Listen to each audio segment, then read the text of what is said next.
অফিসের provident fund থেকে মুনাফা দেওয়ার শর্তে নির্দিষ্ট মেয়াদে লোন নেওয়া কি বৈধ?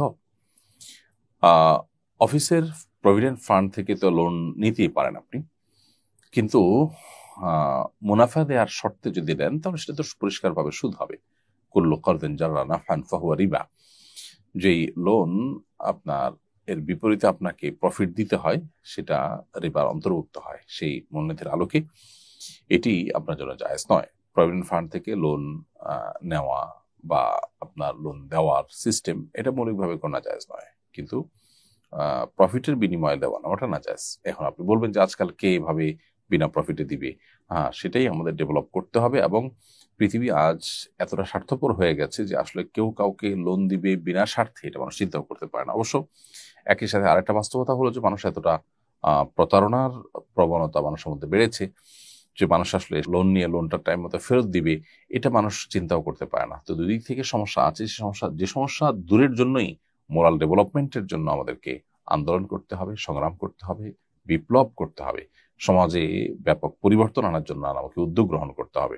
মানুষের মধ্যে এই মনুষ্যত্বগুলো যদি না আসে তাহলে এই কনক্রিটের বা ইস্পাতের এই সভ্যতা এটাকে যতই আমরা উন্নত করি না কেন এবং এটাকে যতই আমরা ডেভেলপ করি না কেন, দিন শেষে এটা আমাদের কখনো প্রকৃত সুখ বা শান্তির কারণ হতে পারে না।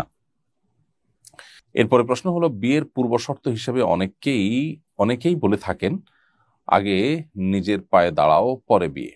ইসলামে বিয়ের জন্য সক্ষমতা বলতে কি বোঝায়? ইসলাম বিয়ের জন্য সক্ষমতাকে শর্ত দিয়েছে।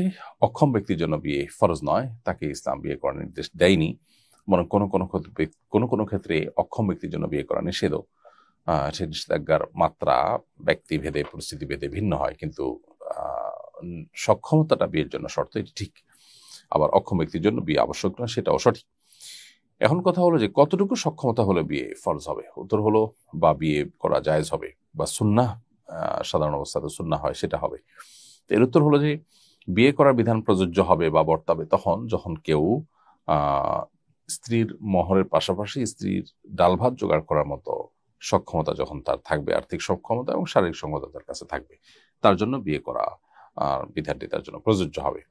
স্বাভাবিক অবস্থা বিয়ে করা তার জন্য সুন্নাহ হবে, আর বিয়ে না করে তিনি গুনাহে লিপ্ত হতে পারেন। এরকম পরিস্থিতিতে তার জন্য বিবাহ করা আবশ্যক হবে, কিন্তু শর্ত হলো দিন শেষে তার কাছে সক্ষমতা থাকা, এবং সক্ষমতার মানে হলো স্ত্রীর মহর এবং স্ত্রীর ভরণ পোষণের জন্য মিনিমাম যে ব্যবস্থাপনা করার প্রয়োজন ততটুকু করতে পারে। এখন আমাদের সামাজিক স্ট্যাটাস মেনটেন করতে গিয়ে দেখা যায় আমাদের অনেক টাকা পয়সা হওয়া ছাড়া আমরা নিজের পায়ে নিজে দাঁড়াতে পেরেছি বলে নিজেদেরকে মনে করি না। এর ফলশ্রুতিতে বিয়ে বিলম্ব হয় এবং যার থেকে নানাবিধ অনাকাঙ্ক্ষিত পরিস্থিতি তৈরি হয়। আজ জেনার যে সয়লাভ হচ্ছে বিবাহ বিলম্ব হওয়ার কারণে সেটি সবচেয়ে বেশি হচ্ছে, যার কারণে সময়মতো বিবাহ দেওয়ার ক্ষেত্রে, বিবাহ করার ক্ষেত্রে আমাদের আন্তরিক থাকতে হবে এবং চাহিদাকে কমিয়ে আনতে হবে। প্রয়োজনে অনেক বড় ঘরে বিয়ে না করে নিজের সাধ্য সামর্থ্যর অনুপাতে কুফা বা সামঞ্জস্যতা মেনটেন করে তিনি বিয়ে করতে পারেন। অতএব ডাল ভাত জোগাড় করার জন্য যা লাগে মিনিমাম জানা হলে নয়, যেটা দিয়ে আপনার চরিত্র হেফাজত আপনি করতে পারেন বিয়ের মাধ্যমে, সেটুকু ব্যবস্থা করতে পারলেই আপনি ইনশাআল্লাহ সক্ষম হিসাবে বিবেচিত হবেন।